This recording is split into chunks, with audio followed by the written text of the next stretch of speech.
Today I'm going to demonstrate hammering techniques. Now students are new to hammering, so they may not know about things that you do to start a nail and so on, so you got to actually teach them.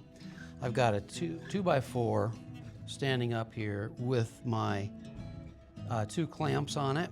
You can use a 4x4, 4x6, those would be better because they're just thicker and they don't vibrate so much. So I have a small nail here that I'm going to start, and we'll get a close-up of this later. And they have to know that they tap it first of all. And so when I'm nailing, you want the head of your nail to be hitting perfectly even with this. And here's what students will do. They will be bending their nail. They'll be hitting their nail that way.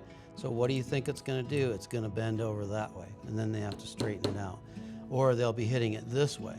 So the problem with students is when you have a variety of table levels, they need to get their elbow up even with to make this lever complete. So if I'm here, my elbow's at a pretty good angle, but the kids are going to be down here, which naturally puts them at that position.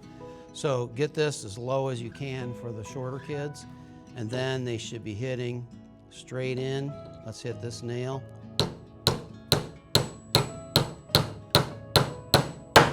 Okay, and that's it. Now when you get a longer nail, the students are going to even have to be higher up. So this nail is going to be, and it's actually, these small nails, they will bend easier. So the bigger nails, even though they're longer, are going to be actually easier for them to nail in. So you got to remember, you can actually start it for them. So if I'm short, I need to get my hammer flat like that. So here I have a nail that's in there, and I want to show you something that students will want to do.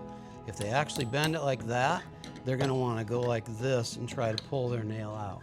Do not let them do this. 1, it can break the hammer, and 2, when they slip off of this, the student will sometimes they go right into their chin or their neighbor's chin, or the hammer flips over. So make sure they do not pull it out like this, even though it has a claw. What they need to do is slowly pull it out using leverage like this, if they need to pull it out. So this hammer and they just go slowly with that. Another thing is, if you are going to be in a project and sometimes the wood will break or crack, what I sometimes do is I use the nail as a drill bit like that. I will pre-drill the wood, especially on a 1x material. Okay, so that is pre-drilled. And then the student's nailing is going to be straight and easier for them to put into the project. You can also even use this bigger nail if you're going to have a bigger nail, but I usually do these kind of nails so the wood doesn't crack. Definitely you could use a drill bit before to pre-drill, or you could use the nail itself as a drill bit.